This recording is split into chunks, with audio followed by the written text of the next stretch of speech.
पुराने गांव के बाहर, जहां आखिरी कच्ची सड़क टूटकर कांटेदार झाड़ियों, सूखे नालों और दलदली जमीन में हमेशा के लिए खो जाती थी, वहीं वह पीपल का पेड़ खड़ा था, इतना विशाल, इतना पुराना और इतना डरावना कि दिन के उजाले में भी उसकी छाया सूरज की रोशनी को निगल लेती थी।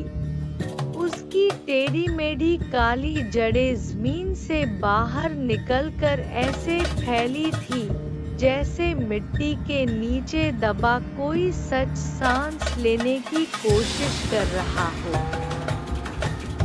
और गांव वालों का मानना था कि उस पेड़ के नीचे खड़े होकर अगर कोई ज्यादा देर तक सांस ले तो उसे अपनी गर्दन पर किसी और की ठंडी सांसों का एहसास होने लगता है।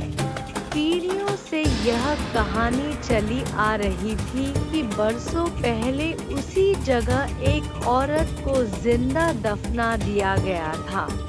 उसका नाम अब कोई जोर से नहीं लेता था, लेकिन उसकी याद हर अमावस्या की रात उस रहस्यमयी दिए के साथ जिंदा हो उठती थी। कहा जाता था कि उसका अपराध बस इतना था कि उसने मुखिया और जमींदारों के अत्याचारों के खिलाफ सच बोलने की हिम्मत की थी।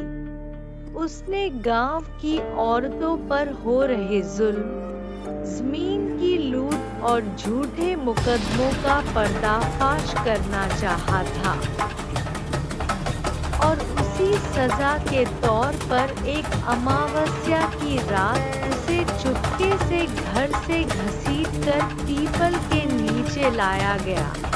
उसके हाथ बांध दिए गए, मुंह में कपड़ा दिया गया ताकि उसकी चीखें हवा में न फैलें, लेकिन उसकी आंखें चीख रही थी। पहली फावड़ा मिट्टी पड़ते ही जमीन जैसे करा उठी थी और मरते समय उसने बद्दुआ नहीं दी थी। बस इतना कहा था कि सच कभी दफन नहीं होता, और उसी पल हवा थम गई थी। आसमान पर बादल छा गए थे और पहली बार उस पीपल के नीचे एक दिया अपने आप जल उठा था। उसके बाद से हर अमावस्या की रात वह दिया जलता रहा, बिना तेल, बिना बाती। उसकी लौ कभी कांपती, कभी अचानक भड़क उठती, और गांव में अजीब-अजीब घटनाएं होने लगी। कभी किसी ने आधी रात को पायल की धीमी छनक सुनी, कभी किसी ने मिट्टी से सना साया पेड़ के चारों ओर घूमते देखा, कभी कोई उस रास्ते से गुजरा और फिर कभी लौटकर नहीं आया। सुबह बस उसके पैरों के निशान मिलते जो पीपल की जड़ों तक जाकर अचानक गायब हो जाते थे। डर इतना गहरा हो गया कि बच्चों को उस ओर देखने तक से मना कर दिया गया। जानवर उस रास्ते से मुड़ जाते थे।